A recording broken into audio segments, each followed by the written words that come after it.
Hi everyone, welcome to the first content-based lecture of the course. I want to say a couple of things before we get started today that will remain in place all the way through the quarter.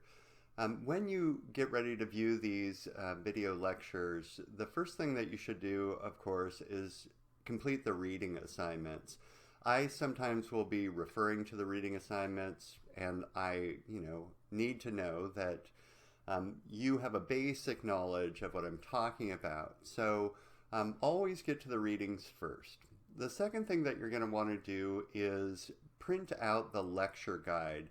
There are links to the lecture guides on each of the content pages, the one that you had to go through here to view this video, and just, you click on those things, and then it's best if you print these things out, because I don't caption my slides here. It just takes up too much room.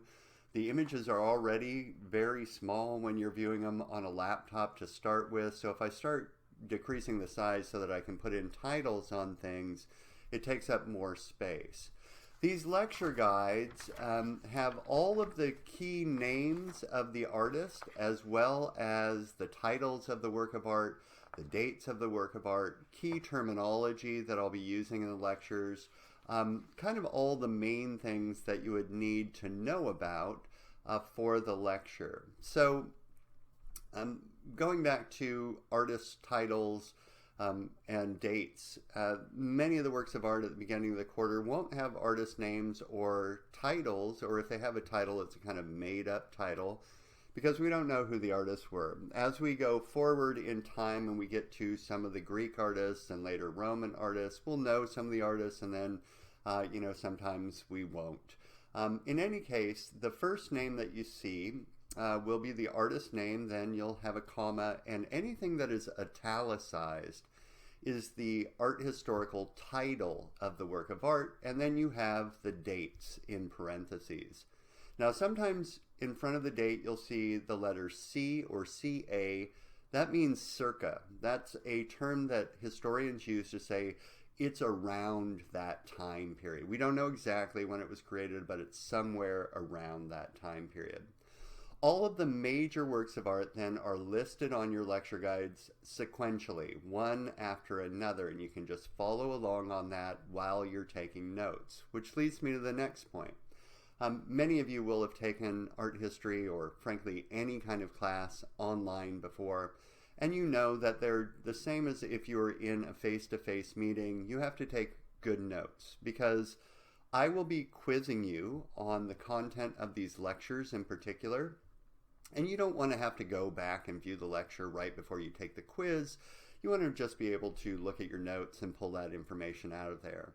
Now, as I said in the introduction, of course, you can go back and look at these videos while you're working on quizzes, or while you're working on summary essays, or to refresh your memory when you're coming up with a discussion post.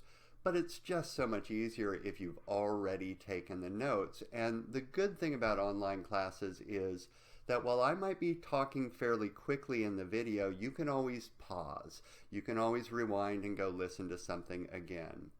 My pedagogy, the way that I teach when I'm face-to-face, I will talk a little bit slower. I will repeat the same idea multiple times in different ways, so to make sure that everyone has it in their notes. I do a little bit less of that when I'm taping lectures, because I know that you can always pause, you can always rewind, review, and so forth. So that's some of the major things to know right off the bat. Now, for today's lecture here, lecture guide number 1, Discovering a World of Art, we're just going to talk about some major questions that turn up right in the first chapter of your textbook, and really just kind of get our feet under us. I asked you to post in the discussion forum for this week your ideas about what art is. And again, this is a broad, open question. It's a question that gets asked over the ages in different ways with many, many different answers. So it wasn't a question that was meant to trip you up or to see who knew what art really was. It was just to get us thinking. Now, in the lecture today, one of the things that I'm going to want to do is to talk about some of the ways that art history, the study of art, goes at analyzing works of art in a really kind of simple way. We'll pick up the more complex ways next week and the week after that. But also ask some basic questions about, for instance, how when we look at works of art, we are being asked to be an active viewer rather than a passive viewer. We're really meant to look closely and we're meant to analyze, and what does that mean? We're going to talk a little bit about some of the traditional roles that artists have played through the ages, and give a lot of examples of various different types of art that are exemplary of these different roles. Now keep in mind that when I'm talking about these things, there are always other answers to the questions. It's a huge field, right? Humans have been producing what today we call art since about 90,000 years before the Common Era, right? So this is a long time to produce visual things. And frankly, the kind of things that we call art today, people in prehistoric times certainly never called them art. They probably weren't thinking that these things that they were creating were meant for visual pleasure. They had different purposes in mind, many times having to do with the spiritual values that they espoused in their everyday life. So what I'm getting at is that the very question, what is art, starts from a premise that really wasn't in existence for most of the works that we'll be looking at early on in the quarter, because people didn't have that term art. Art as a term is a relatively new idea. It's a term that's coined certainly after the Common Era. Usually we ascribe it to the Renaissance era. So somewhere in the 14th century or so, the common use that we use for art that is, or the idea that art is about something that gives visual pleasure or is about beauty or about, and we'll talk about all these kind of different roles that artists plays, that's relatively new in time. So with that being said, then let's move along. Now, another kind of, caveat here. Today's lecture, and frankly for the next couple of weeks, we'll be using works of art as examples of ideas. And so I am not going to be analyzing the works of art that I'm using as examples exhaustively. I'm not going to tell you everything that I could tell you about these works of art. They are really complex works of art that I've chosen for examples and that your text has chosen as examples. So if I were to spend, the 30 minutes or so per work of art it would take,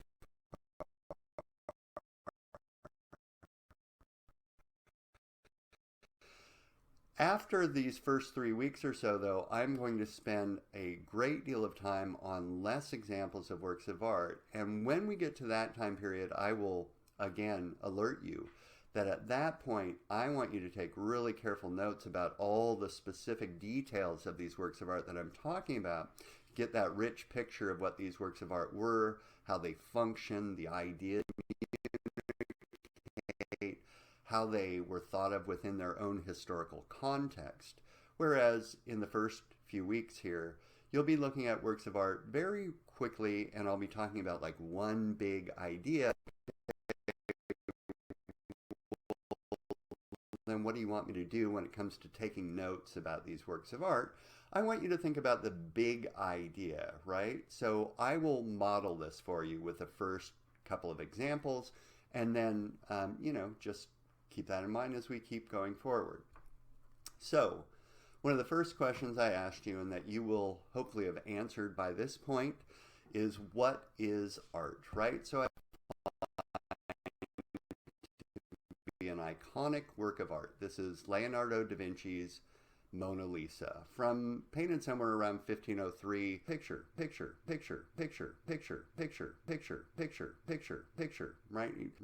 like a Florentine woman of her time. People have talked about the Mona Lisa.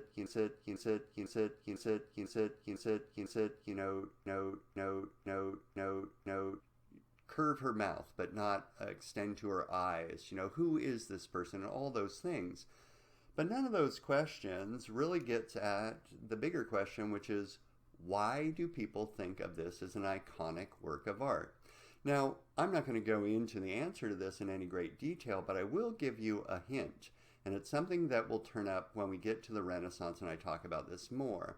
This work of art was not extraordinarily famous, really, until the beginning of the 20th century, when it was stolen by an Italian janitor out of the Louvre, which is the big museum in Paris, and it disappeared for about a year, and the newspapers kind of turned this into a huge scandal. Who stole this? Why would they steal it? Where did the Mona Lisa go? Who's behind all of this? And they basically kept kind of creating a media frenzy when it was returned a year later. It had become incredibly famous and continues to be famous even today. Now, if you are lucky enough to go to the Louvre, and of course, hopefully you will at some point in your lives, and you see this work of art, I would be surprised if it lives up to the expectations that society has built for it. After all, the Louvre, by the way, holds at any given time 250,000 works of art that are on display. 250,000 works. Supposedly, if you put these side by side, they would extend over a distance of 7 miles, and yet everyone runs to see this work of art. Part of the questions that, or the goal that I have in this class is to get you to think really carefully about what art is all about, the different types of art that are out there, and the art, frankly, and this is most important, that really speaks to you. And one of the ways that art can speak to you more richly, is if you know more about it. So let's kind of give an example of something that we'll be doing to some extent all the way through this course. A lot of different works of art has the same subject matter. And subject matter means what you actually see in the work of art. It presumes that what you're looking at is representational art rather than abstract art. But for instance, the subject matter of this work of art are 3 figures in a landscape, or even more specifically, it's the crucifixion of Jesus Christ, who is a really important figure, of course, for Christians. Now, it's a crucifixion in which you might look at it and think, wow, someone being nailed to a cross and left to die, stabbed in the side, and by the way, on his way to this predicament, having the crap beat out of him, it doesn't look so bad here, right? Why did the artist represent it this way? Now, that's a big question that we ask all the way through this quarter. And in the first few weeks, we will be learning the basics of what we call visual literacy, or understanding the way that the formal or visual elements of art become their own language that speaks to us in very particular ways, and how these works of art that we're looking at are reflections of the belief system or the context, the ideological position of the societies from which the artist came and for which these works of art were created. A simpler way to put this is, these works of art are representing the subject matter in this particular way because people of the time wanted to communicate a very kind of clear message about, in this case, what the crucifixion meant.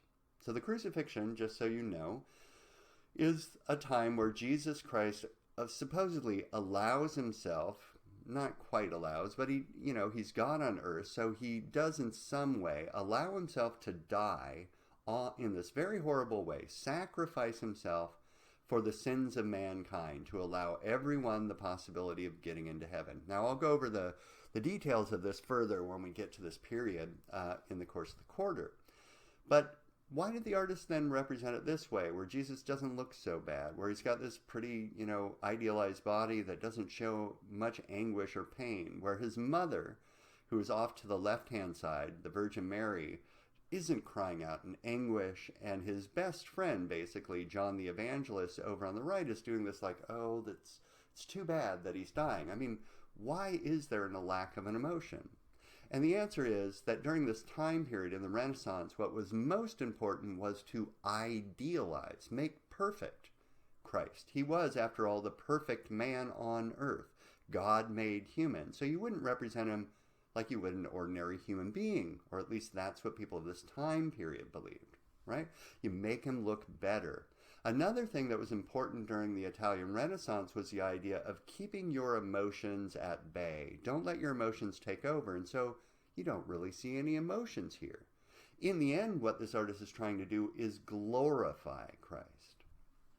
Again, this is just a simple version of what we'll do later on. Later on, we'll talk about all of the details of these works of art, but I just want to give you this simple sense that works of art speak through their visual languages, and those visual languages are a representation or a reflection of the beliefs of the time period of the artist. So, another example. Same time period, by the way, another crucifixion by Carlo Crivelli, who worked out of Tuscany or Siena, and Italy as well.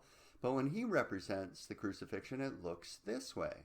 Now, in this case, look at Christ's body. It's not perfect anymore. He looks very emaciated. It shows more of the damage that was done to it. His face shows some anguish. The Virgin Mary doesn't look like she's screaming out, but she certainly looks more concerned than she did in the last one. John the Evangelist is looking more concerned. Why? Because it's being produced for a slightly different clientele, different people who wanted to see a more human Christ. And again, same subject matter represented differently because they want to communicate different messages. Another example of this might be something that I use all the time in face-to-face classes, which is imagine your favorite song, right? The song that you can't get out of your head, or maybe let's put it this way, let's make it even better than that. Your favorite song of all time, right? You just love this song. There's something about it, right?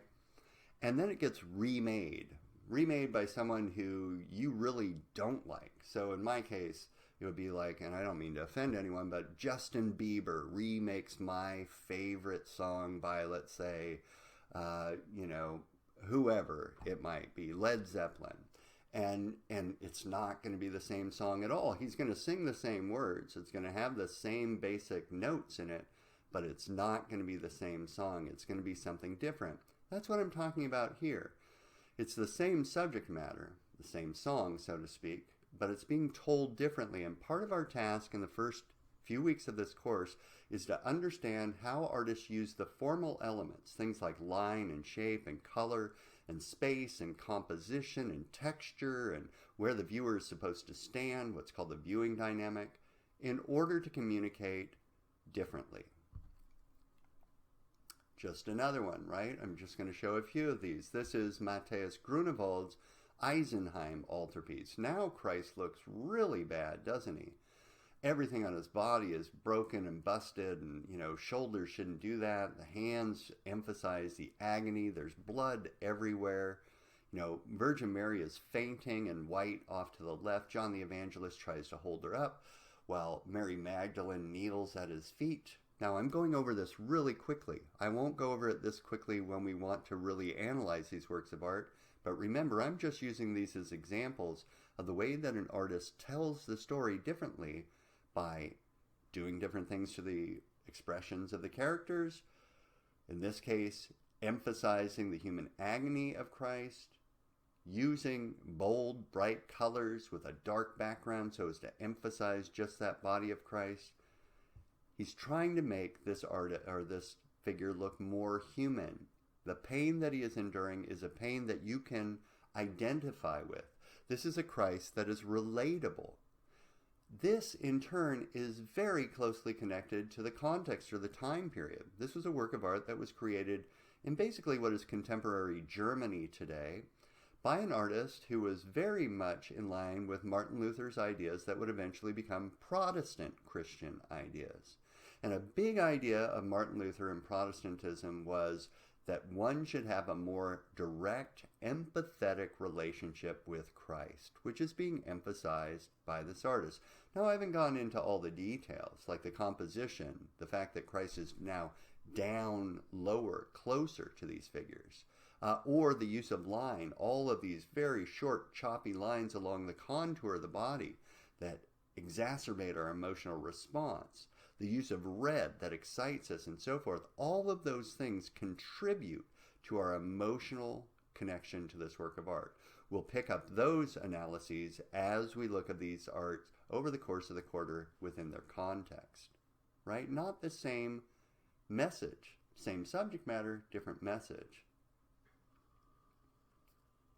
Or, and now to just go quickly, this crucifixion by Giotto, or this crucifixion by Tintoretto, or this crucifixion by Zurbaran, or this crucifixion by Thomas Eakins, or this crucifixion by Salvador Dali, or this crucifixion, yeah, you guessed it, by Picasso, or this crucifixion by the English artist Francis Bacon. Supposedly these are all about the same thing, but the artist has chosen to represent them differently. And one of the things that we'll be doing in this class is analyzing how artists represent their subjects in their own particular way, and how these forms of art are reflections of the context from which they came. And again, in the beginning part of this quarter, we'll be looking at the question of how do we analyze works of art, what is the appropriate terminology to use, what are the different formal elements of art, line and shape and color, what are their various effects, and we'll get to that next week. This week, the first question that I have for you is, and it's a big one in the text, how is the process of seeing active when we look at works of art? As the text explains, the mechanics of the eye work it's a mechanical process, right? So the first thing that happens when you look at anything is that you're receiving light information. Now that light information is registered on a part of the eye known as the retina. And the retina is incredibly sensitive. It basically has 100 million receptors. Anything you see is always light, right? You're seeing light reflecting off of an object.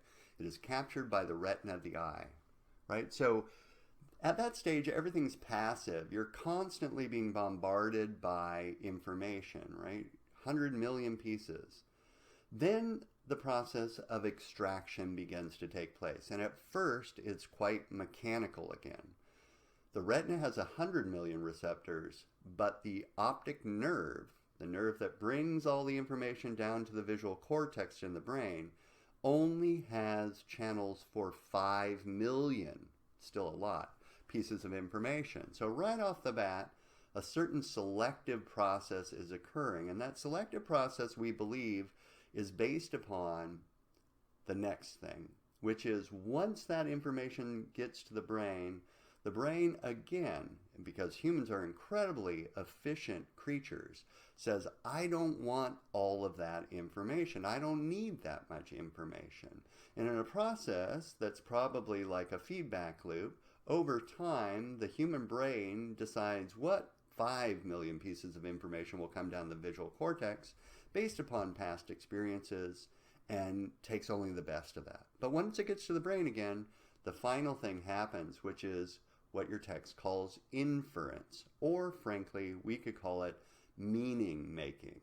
We take all of that light information, and because we're very efficient creatures, we turn it into concepts, because concepts are much easier. A concept is just a one idea that you've met before. So I look at this image that I have on the screen, and instead of thinking about all of the information I'm getting there's tons of nuances to this thing, I just think American flag, don't I? And my brain says that's an American flag. I've done the inference, I've turned it into something in my brain, and I basically stopped looking at it. Now what artists oftentimes want us to do is to not stop looking at something, to keep thinking about what the meaning of that thing is, or what the visual information is that we're getting. So, for instance, here I am showing you this up close. It's clearly not an American flag in the end, is it? It's a painting of an American flag.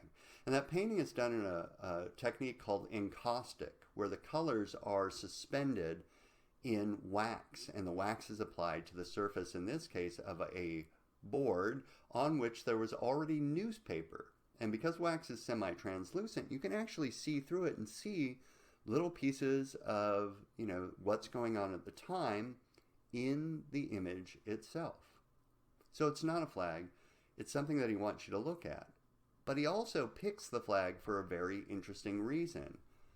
A flag is something that, an American flag for us, something we've seen a million times before, haven't we? And when we see it, we don't really look at it. We just say, oh, there's a flag. And we register that idea of flag, and then we go on about our business. But now I've got a question for you. And if you've done the reading, you already know the punchline. But here's some questions about that flag you were just looking at. Number one, how many stars were on that flag? And if you think you know, maybe you want to think again. Number two, have you ever counted how many of the stripes are red and how many are white? Do you know, is white or red on top? Is white or red on the bottom? Do you know how many of the stripes are half stripes, meaning that little area that holds the stars cuts those in half? We don't think about those things, right? Because we don't look at the flag, we turn it into a concept. And one of the things that artists oftentimes ask us to do is think about these works of art and look at them in more detail and analyze them and wonder about why the artist chose that anyway. Now, at the time when Jasper Johns, who was the artist who created that work called Flag, painted it in 55, it was during a time period in which there was this incredibly rampant patriotism in the United States. As a matter of fact, this is during the time of the kind of explosion of the Cold War, where the U.S. was in great competition with the USSR, Russia at the time, the Soviet Union.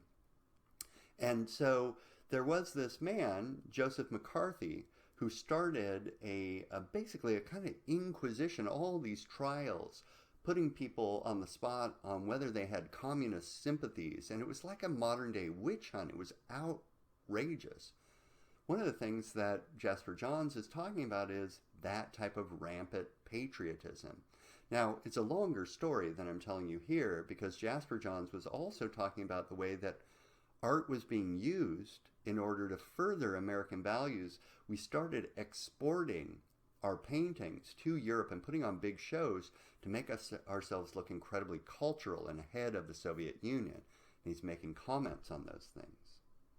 Another example here is Faith Ringgold's work called God Bless America from 1964. In this case, you can get the idea of flag, but what you see is a person of color who is being basically held in prison by supposed American values. This is a work that was created during the rise of the civil rights movement, right? And if you didn't know, Faith Ringgold is a black woman artist, African American, she identifies as black, who wanted to make the comment that American values, as lofty as they are, don't always extend to everyone equally. Now, before we keep going on with these big questions, right? Like in this case, how do we see? What goes into the process of seeing? What do artists want us to do? I want to address another thing, and I'm just doing these in order that they come up in your textbook. At the beginning of this quarter, I will be following your textbook pretty closely. When we get to about the fourth week, I'll keep moving further away from it so that I can give you more information that isn't included in your textbook. And the question I have in mind here is, you're looking at a work that is Leah Carey's work, a Greek artist. It's actually a copy of his work, called the Apollo Belvedere is what we usually refer to it as. It was probably created about 350 or so before the Common Era. It is a typical example of Greek art. Greek art was all about creating the perfect ideal human who is exemplary of big cosmic ideas, right? And most people would look at this and they'd understand that. They go, yeah, I can see why that's understood as beautiful, right? What I mean by that, though, is that most of us in the Western world would look at this and say, okay, yeah, that comes from that long tradition of classical, idealized, beautiful, primarily nude male bodies, and to some extent nude female bodies. I'm familiar with that. They look like really beautiful people in the world. It must be beautiful, right? But the thing is, of course, beauty is a relative concept. That famous line that beauty is in the eye of the beholder is really true, even though at various times in this course, artists will and philosophers will make the pronouncement that beauty is not at all subjective, it's totally objective. Today, I think we can say beauty is culturally specific. It's even, to some extent, personally specific. I find things that are beautiful that you probably wouldn't find beautiful. And I want to bring that up right off the bat, because when we say, hey, this was thought to be beautiful, what we want to do is say, here's why people at this time thought it was beautiful. Because, for instance, if we look at this song Mask from Africa and the song culture, you might not look at this and immediately think, oh, this is about beauty. But if you knew something about the culture, you would. This is considered beautiful by this culture, just as this song Mask is as well. This is a culturally specific version of beauty. So don't just think right off the bat when you see something that doesn't match up with your idea of beauty that it may or may not have been thought of as beautiful by the people who produced it, who looked at it in the first place. The other thing, though, that I want to talk about here, and this is brought up in your text as well, is the idea that something can be kind of conceptually repulsive or bothersome, such as this work by Picasso, which is called Seated Bather. It was a picture, by the way, of his estranged wife at the time, Anna Koklova, who he was not getting along with, as you can see, and he's turned her into this kind of horrible creature in a way. And what I mean by that is, she looks all disjointed, and especially the mouth that is turned into almost like insect mandibles. You wouldn't think at this point in time, like, oh, he's really getting along with his wife, would you? Right? So you'd think, on the one hand, this is about ugliness, or this is about something that's supposed to be terrifying. But is there something also visually pleasing in this work, in the arrangement of line, of these beautiful curved lines, of the shapes, of the use of colors? Is it possible that we can, on the one hand, think, oh, if this is a real human being that I came in contact with, I'd be scared. And on the other hand, look at it and say, it's really pleasing. It's really pleasurable. I love that color. I love that texture. I love his use of these different shapes and so forth. We call that kind of beauty formal beauty. And form, when we're talking in the realm of art, always means the form elements, the basic building blocks of any work of art. Things like line and shape and color and texture and light in paintings, things like volume and shape when it comes to sculpture. All of those things can be pleasurable to us, even if the idea behind them isn't. I'll give you another example from popular culture. If you like, let's say, action movies, or you like horror movies, why do you like those things, right? The people getting killed, slashed up, huge car crashes and so forth. And yet there's something in that that's quite stimulating and pleasing to us, even if in real life we were to look at that and say, well, I would never want to witness someone being shot or a car flipping over 500 times and exploding. I don't want to see that in real life. But in the realm of representation, of paintings, sculptures, movies, plays and so forth, those things can be pleasing. We call that formal beauty, or something that's formally pleasing for its form elements. Now, one of the biggest ideas in the first chapter is the author, Henry Sayre, wants to talk about the various different traditional roles of the artist, right?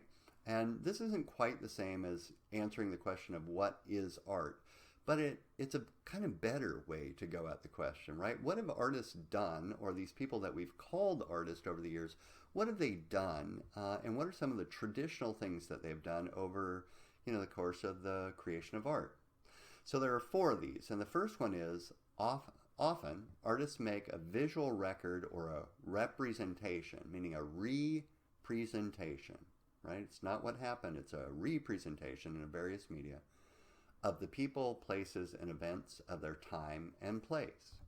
An example of that would be this work by John Ahern called Stacy from 1981. And remember, these are all names that are on your lecture guide. You're just going sequentially, one to the next one. Right? It's a portrait. It's a portrait of a young girl, someone that he knew, represented in his own style.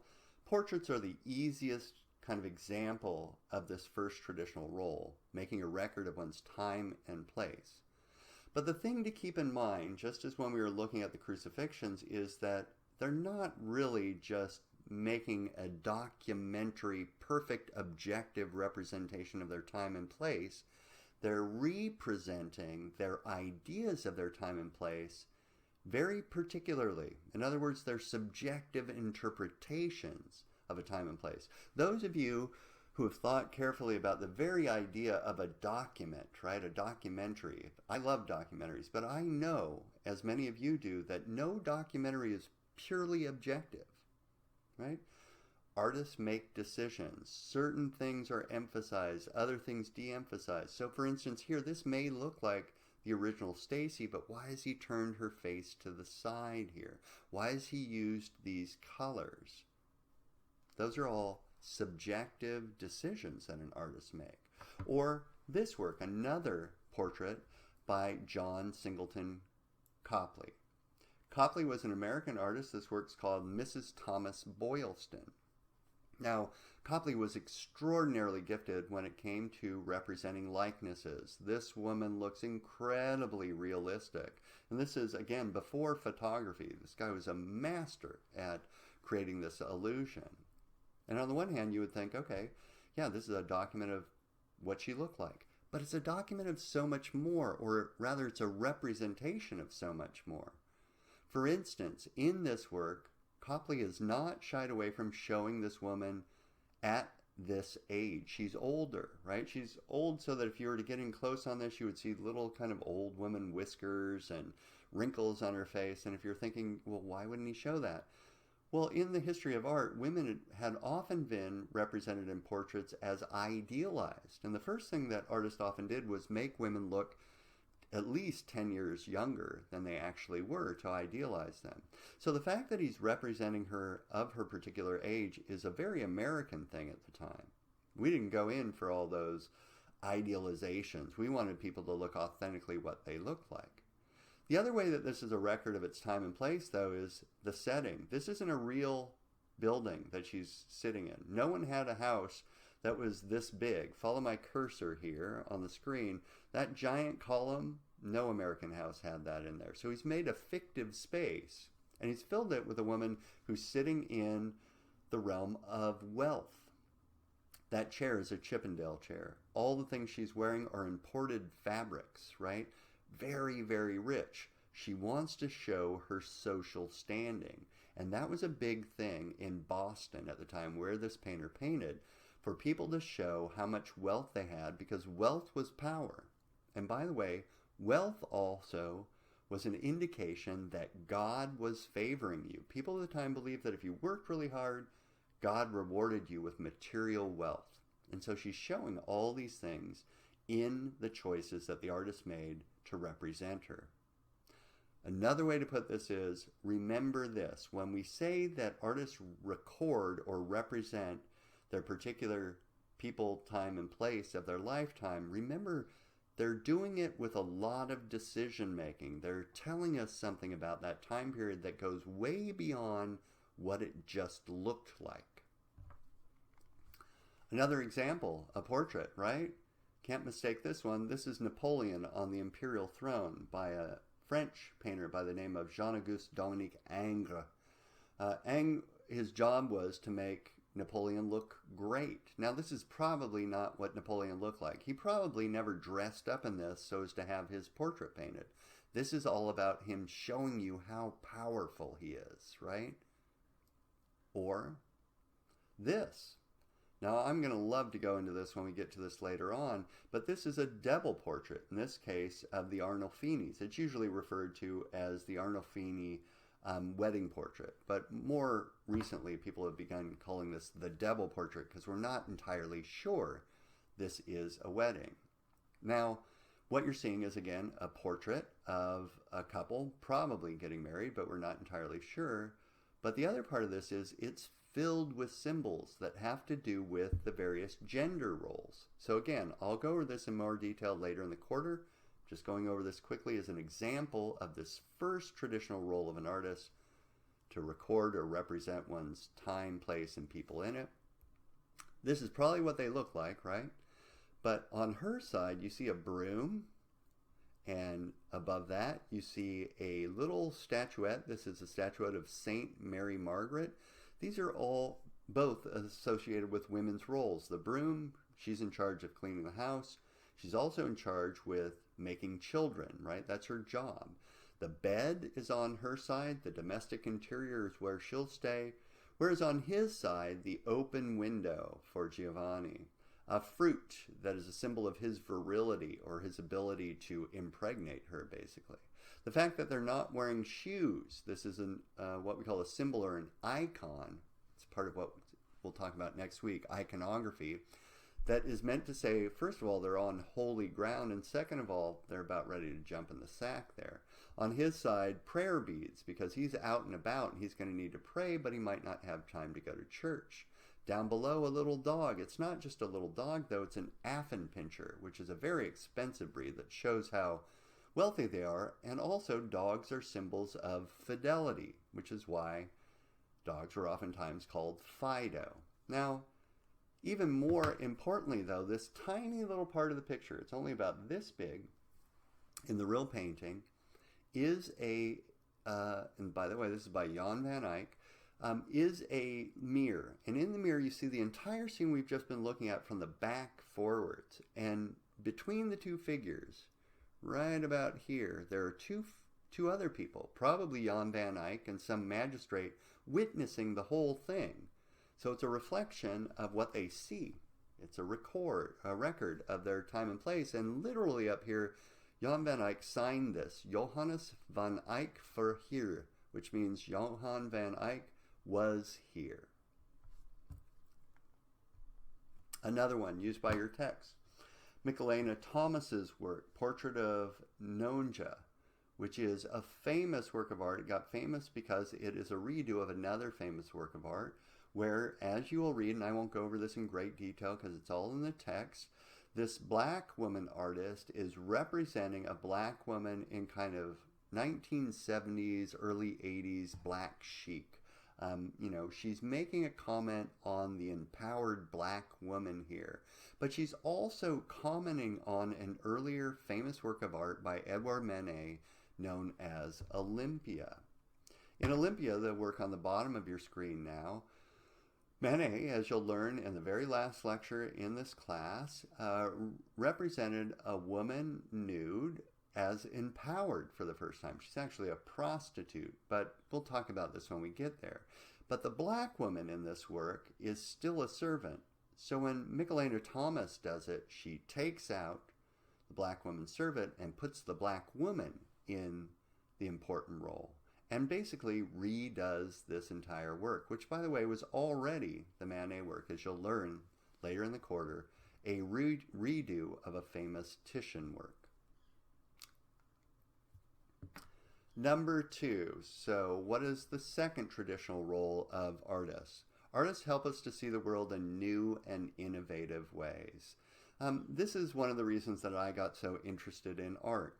Art, like literature, like plays, even like movies, can make you think about things in a totally different way that you hadn't thought of before, right? See the world afresh. And it's always been a pretty big thing that artists have been up to.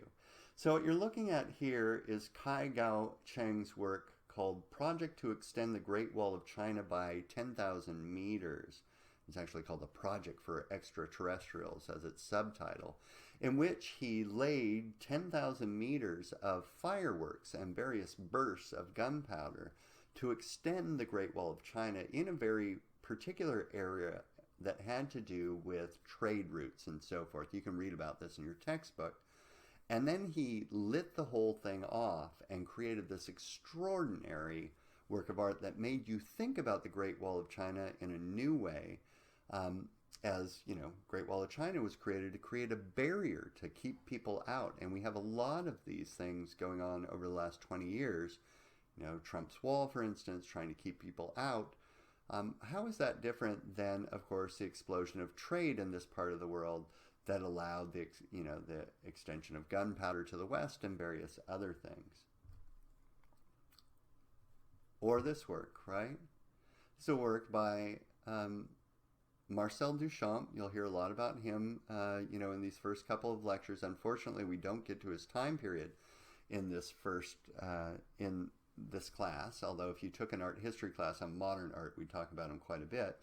Marcel Duchamp here created this work called LHOOQ, which is the Mona Lisa, or rather, it's a postcard of the Mona Lisa where he's done very little to it, right? He's just scrawled a goatee on her and written these letters beneath it. Now, one of the things that Marcel Duchamp was trying to ask in this work is, why is the Mona Lisa such a famous work of art? When he did this, people freaked out that he was desecrating the Mona Lisa, right? He's defacing it. Now, it's only a postcard. What he's probably commenting on is the fact that everyone goes to see the Mona Lisa, and in the old days, you would buy a postcard of it before, cameras were everywhere. And these days, everyone's got to snap a picture of it. Now, the only reason they're snapping a picture of it, of course, because you can get better pictures easily enough on Google, is to show their friends they actually saw the Mona Lisa. Very few people go and love it. So he's commenting on that phenomena. He was making us think about the Mona Lisa in a different way. He was also, though, commenting on a famous interpretation of the Mona Lisa by Sigmund Freud, who said, after interpreting all of Leonardo's work the way only Sigmund Freud can, right? Everything's about sex, and in this case, Leonardo was a gay man, so everything was about his twisted relationship with his mother and his pathological, sexual appetites that were showing up in these symbols of the work of art. And I'm not saying this is true because it's absolutely not. But if you're wondering where Dan Brown got this in his famous book, The Da Vinci Code, it's from Freud. The punchline of this whole interpretation of Leonardo's work by Freud was that the famous Mona Lisa smile is there because the Mona Lisa is really a self-portrait of Leonardo da Vinci. Not true at all, but it must have been very funny when Marcel Duchamp read that interpretation just a couple of years before he created this work of art. The final little joke here is in the letters LHOOQ. If you looked at those in English, you'd think someone has a little bit of a spelling problem. Maybe they're trying to spell look. But the trick is that when you sound them out phonetically in French, right, if you know French, L is L, H in French is H, O is O, and Q is Q. And when you say those quickly together, LHOOQ, it sounds a bit like the phrase, she's got a hot ass, which is a joke about Freud's interpretation again. Makes us see the Mona Lisa in a new way, right? Or, as the text points out, this famous work by Ken Gonzalez-Day it's a series actually of photographs called Searching for California Hang Trees. Now, what Gonzalez-Day was up to is, many people don't know this history, but of course, lynchings, and the lynching in particular, people of color, continued, well, in parts of the U.S. all the way until the 60s, but very prominently and with legal backing into the 1930s. So Ken Gonzalez-Day actually went and documented this whole thing, compiled a whole series of statistics, figured out that yes, it was inequitable. People of color were executed by hanging far more frequently than Caucasians were. And he created a book, and then he went and he tried to find these hang trees, which he photographed. Now, they're oftentimes beautiful trees, but when you know the history behind them, they become kind of macabre, right? You think of the history behind these things, the way that they functioned, or the way that, frankly, hidden in our natural landscape are all of these dirty histories, right? So another from that series.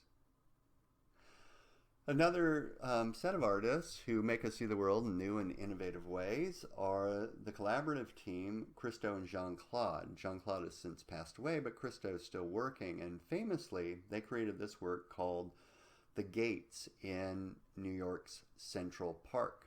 Now, for this project, if you haven't heard about it, they lined the park, this huge park, with about 12,000 gates, spaced, very close together, all throughout here in this kind of apricot color. This just went up for about 3 weeks, but their projects are long events. They take 20 years, sometimes more than that, to bring together, and a lot of this has to do with them getting people to talk that otherwise wouldn't talk and collaborate, trying to build communities around their ideas. But then they put these works up, and millions of people flocked to see the latest work. And in this case, about 6 million people came to see this when it went up a few years after the infamous 9/11 attacks. It was seen as a moment of renewal. But what they're probably up to here is making you see Central Park in a new way, right? Central Park, for those of you who don't know, appears to be on its surface like this really, really wild area of New York. One of the very few areas in New York that shows any landscape at all, right? And because it's in relation to this kind of concrete jungle, everyone thinks of it as a wilderness. Well, the truth of it is that wilderness was very carefully constructed by landscape architects in the 19th century to fit humans' ideas of what the most beautiful landscape should look like. We just forget that. So one of the recurrent themes, one of the things that these artists want us to see in new ways, is our human impact on the land, right? So they're framing your view of nature. You have to walk through it in a particular way. They're making you very aware of the way that your experience of nature has been constructed in this case, and is always kind of constructed by our impact on the land. As many people pointed out, these gates looked suspiciously like the Torii gates in the Fushimi Inari Shrine in Kyoto, Japan, in which there are about 10,000 of these running over miles up to this famous shrine. A shrine, by the way, that is devoted to a goddess. It's kind of one of those, frankly, kind of transgender gods in a way, who is both a god of industry, but also a god of fertility and nature. And these gates are actually donated by people in businesses so as to get, well, first of all, to glorify this god, but also to get something back from them. Now, the fact that these were in Kyoto is probably the big important point, the correspondence between the gates by Christo and Jean-Claude and these, because Kyoto refers to, for many of us, the Kyoto Protocol, which was the first big kind of almost global attempt by, in particular, industrialized nations to limit the pollution of the environment with greenhouse gases. Unfortunately, for me anyway, the United States wouldn't sign the Kyoto Protocol. So this is a way that these artists are also, through what we call an illusion, pointing to something else, making us think about the human impact that we have on our environment. Another artist, just another example, is James Turrell's work. James Turrell uses light to question our perception of things, what he calls our prejudice perception. You can't tell this here, but what this appears to be when you're looking at it in a museum, it's a work called Amba, is that it looks like, you can't quite tell, it looks like maybe he's projecting just blue light on a wall. And then you look at it from another angle and you're like, wait a minute, that looks like a big kind of cloud in front of the wall. And then you look at it from another angle, you kind of move one way or the other, and no, wait a minute, that looks like a niche or a little kind of shallow hole in the wall where he's got light in there, and finally you have to kind of walk up to it and test it.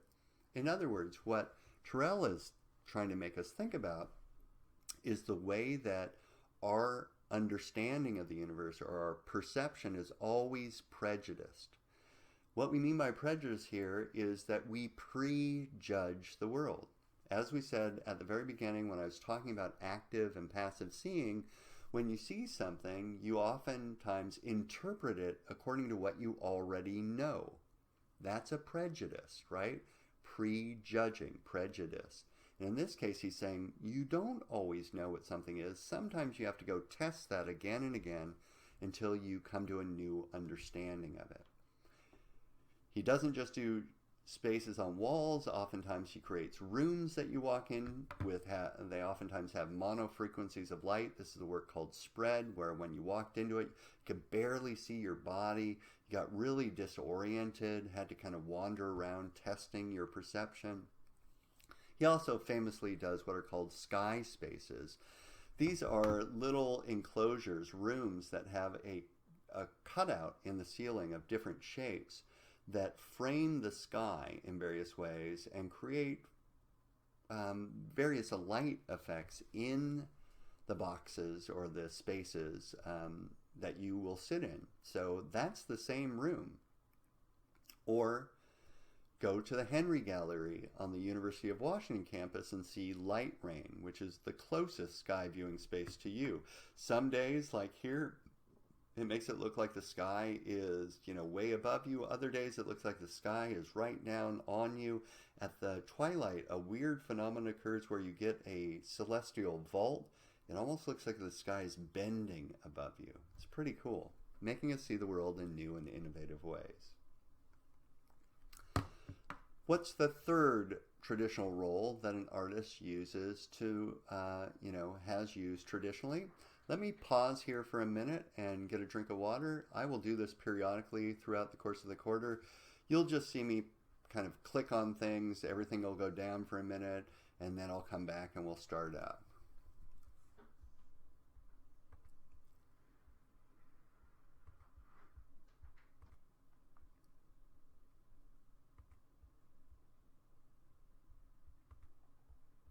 Okay, thanks for sticking with me here again. You'll see this occur kind of periodically throughout the quarter. It's, I need my breaks too, and there's no kind of easy way to do this. So we're back to the third traditional role of the artist here, according to the text, which is a kind of straightforward one in some cases. Artists make functional objects and structures more pleasurable and or elevate them or imbue them with meaning. What we mean by this is that there are a lot of things in the world that are functional, and through the process of design, artists, imbue them with meaning or make them more visually pleasurable. It's above and beyond the functionality of something. So for instance, here you're looking at a work by Connie Kwai, who is an African artist who's, by the way, if you go to the Seattle Art Museum, you'll see one of these. I'll show you that in a minute. Who got famous for making basically custom coffins. That's what you're looking at here. It's a cocoa pod coffin. The person that this was created for was someone who worked on a cocoa pod farm and then ended up owning his own little tract of land. And when he was buried, he wanted to be associated with that job. And so Connie Kwai was commissioned to create this wooden cocoa pod for him to be buried in. Or the one that's at the Seattle Art Museum is one of these Mercedes, right? What I always think, and I haven't confirmed this, but it's probably true, someone works their whole life, they make some money, they buy this beautiful car, they love it. Now, they're not going to be buried in the car because their family wants to keep that car, but maybe you have Connie Kwai create this functional object, a coffin, in the shape of your favorite vehicle so that you can be buried in it.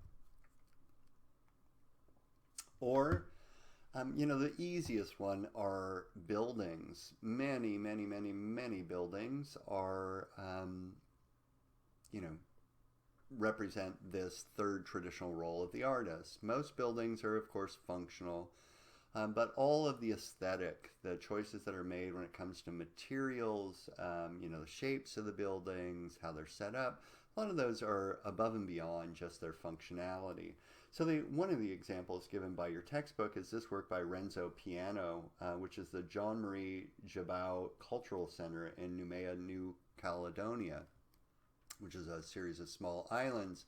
And this cultural center that's supposed to be about the connections to the past and the traditional societies of this area, the Aboriginal societies. What Renzo Piano, who is an Italian architect, did is he took a traditional form of architecture. They're like open teepees almost. They're these giant shapes that are created out of natural timbers that are all kind of woven together with natural materials. And he created a huge form of those for this big center out of bamboo, which is a renewable material. But he didn't weave the tops together. He left them wide open in order to say to people, this is a project that's not finished yet, that people are still going to need to connect. We have to work on our relations to Aboriginal cultures and so forth. So again, this is functional in some way, but the decision making that went into it was to connect it to these ideas, to traditional forms of Aboriginal architecture, as well as the idea that, building bonds between new cultures and Aboriginal cultures is an ongoing project. Or one of my favorites, in Barcelona, Spain, this work by Antonio Gaudi called Sagrada Familia. This is still not completed, by the way, yet. He started it, or the entire thing was started in the 1880s, and today they're still bringing in new architects to try to complete this because it was such a huge project. But it's this huge church that looks a little bit like, the type of structure you can make out of pouring wet sand. It's just kind of the coolest thing you've ever seen. And of course, it's functional, but all of the iconography, all of the symbols, all of the little shapes that are in this everywhere, and they're everywhere, have to do with Christianity. Number 4, and this is one of the big ones, and we will pick this up in greater detail in the beginning of the quarter over and over again. Artists give form to the immaterial, hidden or universal truths, spiritual forces, personal feelings. The big one is at the beginning of this. The stuff that we call art today oftentimes had a religious or a spiritual purpose, a function to it. And that's, to me, if you were to look at the entire span of the history of art, that's what art has been about more often than not. Today, of course, a lot of art is about not just spiritual things, but personal feelings and expressing emotions, or expressing, and this is key, expressing things that are not so easily expressed in words, right? Words are pretty limited. Not everything that is possible in the world can be communicated through words. And you know this, because how many times in your life have you had to try to communicate a really important feeling and had to rely on words and known that those words weren't quite right? Like you're feeling crummy and you say, I feel sad. Well, sad's a pretty limited term, right? So artists have oftentimes been up to trying to get the nuances of immaterial or elusive ideas or feelings and put those into visual form.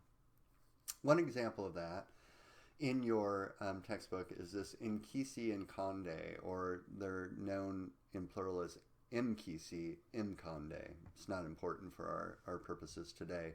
These are little figurines. There are 1 million of these in the Seattle Art Museum as well, and they're all over the place, that are used by particular cultures. I'm sorry that this keeps doing this. I'm not sure why. They're used by particular cultures in Africa in order to do something. They have a function. These Nkisi are understood to be spirits that are interested in going out and creating justice in the world. So if someone did you wrong, you would go to a priest who is in charge of this Nkisi figure, and this priest would hear your story, and if you thought that your story was legitimate, he would invoke the spirit of the Nkonde to go seek retribution. And to do that, he pounds a piece of iron into this, which is why this thing's covered with nails. Now, further than that, there are all these other ritual things going on here. There are various forms of, there's white lime that is used in this, as well as red ochre that are associated with death and blood in order to invoke the power of the spirit. In general, we call these types of objects fetishes, and frankly, The type of belief system that gives rise to these fetishes, meaning an object that is seen to have its own power. So like a good luck charm is a fetish, or in this case, something that's seen to invoke the spirit or embody the spirit of the Inkisi. The people who, or the belief system that gives rise to this, we often call animistic, or a form of animism, which is a belief that kind of all objects and figures, and animals and humans all have their own spiritual kind of essence, what we might call a soul. Here's another Inkisi here, front and back. This one, I think this is the one that's in your text, originally had probably a dagger or a spear in its hand. Many of them did. These are retribution forces. Another example of trying to give form to immaterial ideas is this work by Ana Mendieta, who is a Cuban-born artist. This is her Silhouette series. Ana Mendieta, when she was about 14 years old during the Cuban Revolution, was sent to a foster home in Iowa. Imagine the cultural shock there. And also became a feminist artist who believed that women have a kind of biological, almost essential connection with Mother Nature. A lot of these early feminists of the 1960s and 70s believed that women were kind of a microcosm or smaller version of some forces that existed in nature that have to do with fertility and fecundity and rebirth and regeneration. And in this case, what she did is to connect to Mother Nature and to connect back to her homeland. She lay in the sand and created a body imprint of herself. And then she went out into the area around this and she picked these red flowers and filled her body imprint with these flowers. Now, flowers are traditionally a symbol of fertility, the woman's body being fertile. Let me pause here for a minute here, see what's going on.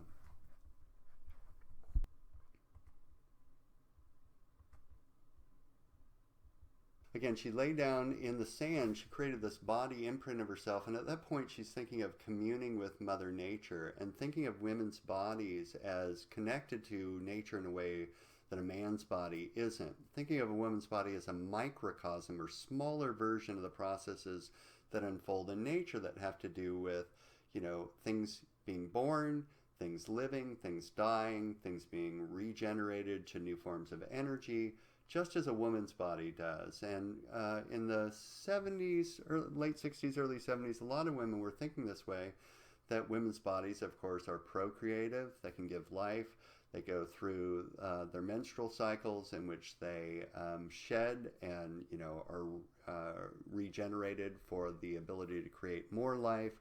So they think of themselves as having a connection to Mother Nature. She does this on a beach, which is that primordial stew from which we all come, and she fills that body imprint with flowers, which are symbols of fertility and fecundity, meaning the procreative possibilities or potential of things.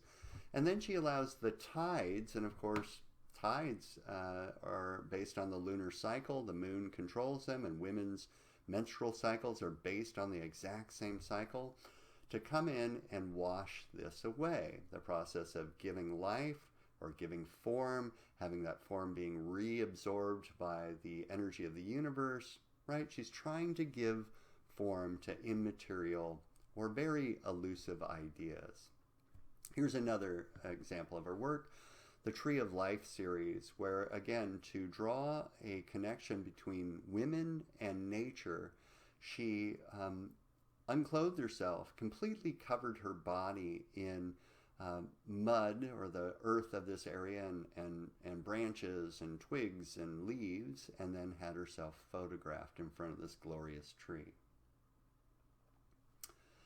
A more kind of common example of the way that artists give form to immaterial or religious or spiritual ideas is in religious art, such as this famous work, a huge work of art called the Ghent altarpiece, again by Jan van Eyck, the same guy who did that probably wedding portrait here. This is an altarpiece that was meant to sit behind an altar or on top of an altar in a Christian church, and when it's opened up, it looks like this, with Jesus in the center and Mary off to our left-hand side, John the Baptist off to the right. On the far wings, on the very far left over here, if you follow my cursor, that's Adam, who Christians believe was the first man, and there's Eve, the first woman, and a whole bunch of religious symbolism, or what we call iconography, picture writing. Now, the final question for today. How is art valued? And I'm going to add something that's not in the text here because I think it will help you a bit. And it's the way I think about these things too. There are two basic ways that art is valued. One is what we call instrumental value. Instrumental value is when art is seen as an instrument for some other good. So an example is this work of art, which is by Jacques-Louis David.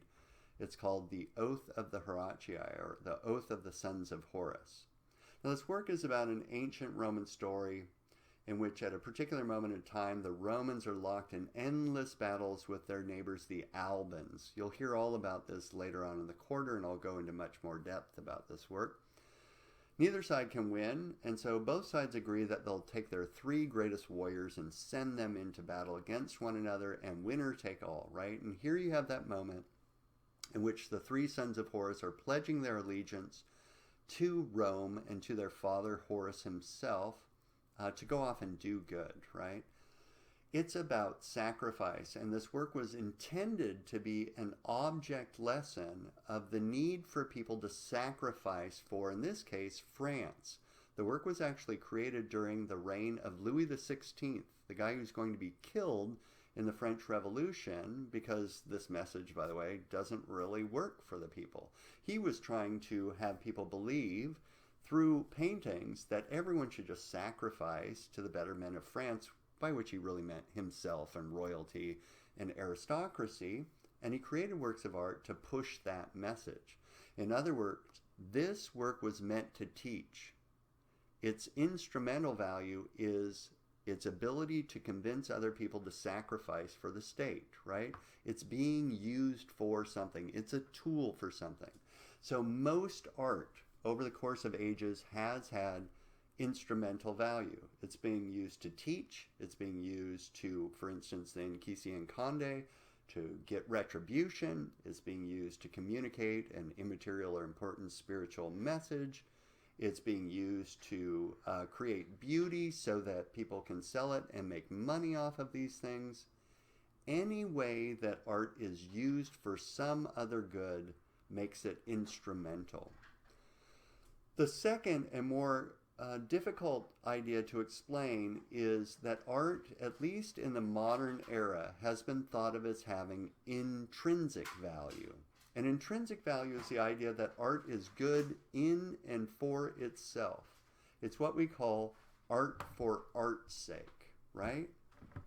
So in this case, what I mean is we're looking at a painting here by Henri Matisse called the Bonheur de Vivre, usually translated as The Joy of Life, from 1906. And you look at this work, and it's not really interested, and Matisse wasn't really interested in communicating anything in particular except for pleasure. He just wanted you to look at this, and the way he described all of his paintings was, I want it to feel like someone is sitting in their favorite armchair, and this is just going to be relaxing and pleasurable to look at. It's art just for the sake of creating that kind of pleasure. It doesn't have any other purpose. It's just there to give you pleasure. Now, at the beginning of the 20th century, some critics known as formalist art critics pointed out that intrinsic value starts from the premise that everything in the work of art is there to create pleasure based upon primarily what we call its formal or visual elements. And we'll go into more detail on this next week. But a way to explain what they are up to and what intrinsic value really means is to say that if you looked at this work of art and you were just finding pleasure in the subject matter, like, for instance, I look at this and I'm like, oh, well, I like women, so there's a lot of women in here. I like dancing, which you see here in the center, so I like that, so I like this painting. I even like playing my flute for goats over here. So I like this painting because it has subject matter that I like. According to intrinsic value, that's not really the intrinsic value of this work of art. That's associative values. Like, you like these other things, so you like this work that represents those. I'm not doing a great job explaining it until now, I think. If you're looking at this work of art, though, and you're responding to just the colors, just the lines, just the formal elements of art, rather than what it represents, that's you responding to the intrinsic value of this work of art. Formalist critics called that kind of response to just the formal elements, or what they called significant form, the arrangement of color and line and shape and textures and so forth in a particular way. They called that response we have to this an aesthetic emotion. So when you look at something, you respond to it and you say, oh, I just like the way it looks, I don't care what it's all about. That is responding to something for its intrinsic value. Something else to point out, and it's a big part of your text, is that of course many works of art that today are highly esteemed, when they were first created, were very controversial. This is Marcel Duchamp's work again, called Nude Descending a Staircase, and for reasons that are still unclear to me today, when this was exhibited in 1913 in a famous show in New York called the Armory Show, which was a show in which the American public was shown modern art kind of for the first time in large scale, this was the work that everyone hated the most. I don't know why. There's some pretty weird things in that show, but it, spawned these kinds of cartoons. Rude Descending a Staircase. Someone called this an explosion in a shingle factory. In fact, they hated most of the works in the Armory Show because they were modern and no one understood what they were all about. This is an actual cartoon mocking the show from the same year that it went up. An example in town here in Seattle is when the EMP went up, the Experience Music Project was first made. Everyone hated it. Everyone had to come out and say how much they hated it. And now it's kind of a Seattle icon. As a matter of fact, for those of you who are of a particular age and know and it's before my time too, but that horrible, musical show called The Partridge Family, some smart critic at the time called the EMP the wreck of the Partridge Family bus. And today, of course, we like these things. Marcel Duchamp, much more provocatively, did this work a few years later called Fountain. It is exactly what it looks like. It's a urinal that he tried to exhibit in what's called an independent exhibition, an exhibition where no one makes judgment about what gets into the show. Everyone just pays their money and those works go into the show. So he paid his $6 and he decided to test whether they really would show anything. And he did the very minimum you can do to any object to make it a work of art. He signed it, but not with his name. He signed it with the name of a comic book character, because if Duchamp signed it, everyone knew he was an artist, In this case, it had to be somewhat anonymous. And then he dated it, and then he exhibited it. And when it didn't get shown, he started writing various essays about it and publishing these in newspapers and small little art magazines, such as this one called The Richard Mutt Case. Now, what Duchamp had done is something that he later called a ready-made. He took an everyday object and he put it into the gallery so as to question what we started this class with. What is art? And what Duchamp seems to be saying is that art doesn't have anything to do with the intrinsic values of an object. It has to do with the way that someone can convince other people that it is art. In other words, the qualities of a painting or a sculpture aren't what make it art. It's the definition. It's, in this case, the gallery or exhibiting it, or beliefs about what art is that makes it art. It's the conceptual framing of an object that makes it art. As he says here, whether Mr. Mutt with his own hands made the fountain or not has no importance. He chose it. He took an ordinary article of life, placed it so that its useful significance disappeared under the new title and point of view, created a new thought for that object, right? What he's saying is that art doesn't have to do with it. There's nothing intrinsic to art that makes it art. Art is a shifting idea, and people's arguments and definitions and belief systems are what makes certain objects art. Now, when he did that, people freaked out. But then later, he did something even smarter, I think, talking still about the value of art. That work is valuable because it shifted people's perceptions of what art was. And then about 20 years later, he decided to remake that fountain, which, by the way, was lost. And he had, again, in the initial work, he just went to a plumbing store, we believe, and bought that and signed it, dated it, exhibited it.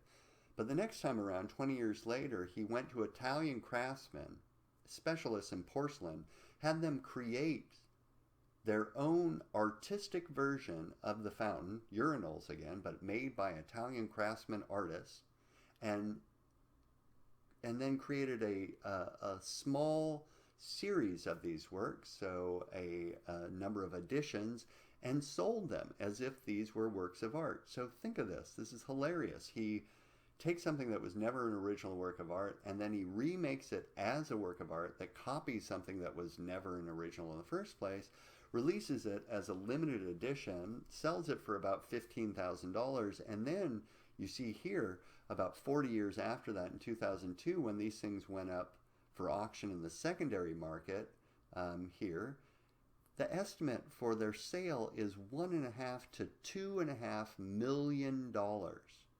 What gives art value? Another thing that gives it value is the market.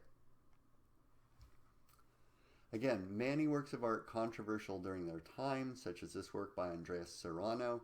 Your text talks about Robert Mapplethorpe's work and its demise under the NEA and various obscenity charges that were leveled against it. Andreas Serrano here took a plastic crucifix and submerged it in a vat of urine and blood and photographed it, and it created a huge controversy because people, he called it Piss Christ. People freaked out and thought he was criticizing Christianity. Now, again, I'm not going to defend this completely, but I will make it more complex. He wasn't just urinating on the crucifix. What he was doing was taking this plastic crucifix and he was submerging it in bodily fluids that are oftentimes associated with religious rituals and photographing it. By the way, the photograph is like gorgeous. It's really, really pretty, these beautiful photographs, in order to probably make a commentary on the commodification of religion, right? Little plastic crucifixes. But in any case, various political figures in our government, particularly in Congress, decided to make a huge stink about this. And because this work was partially funded by an organization called the National Endowment for the Arts, or the NEA, which is a governmental agency that gives money to artists, these people on the right, associated with the religious right in particular, helped to defund the NEA because they hated this work. And now it, of course, is an incredibly important work of art. Or Chrysophilia, same thing, took a religious subject, the Virgin Mary, and he represented her as a black woman. That was part of the problem.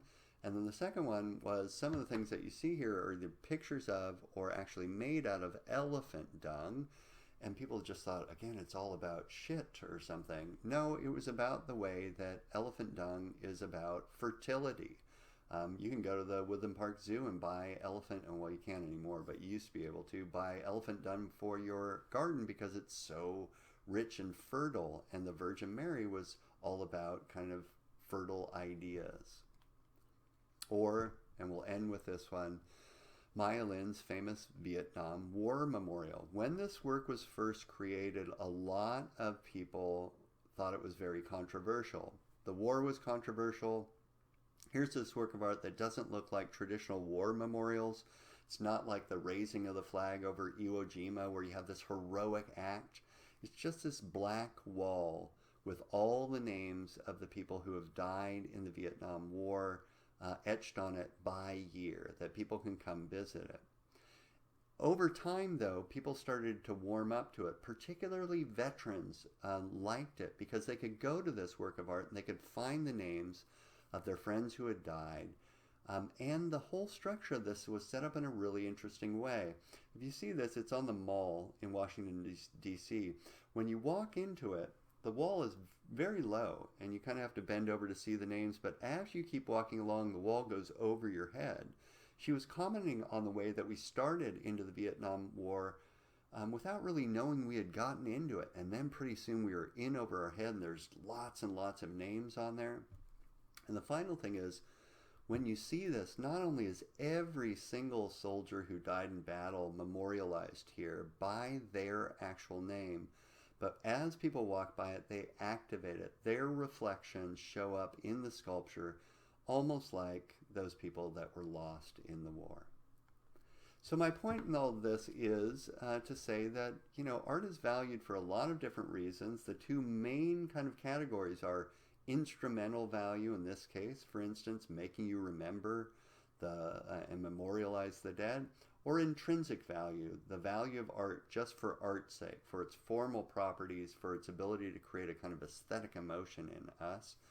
But that art oftentimes is ahead of its time, that it takes people a while to warm up to things, and they tend to think of them as controversial at first, and then over time, many times, they get used to it and they love it. Well, hopefully this is a good introduction to the course. I'm sorry about the technical difficulties in the middle of it, and I look forward to talking to you next week.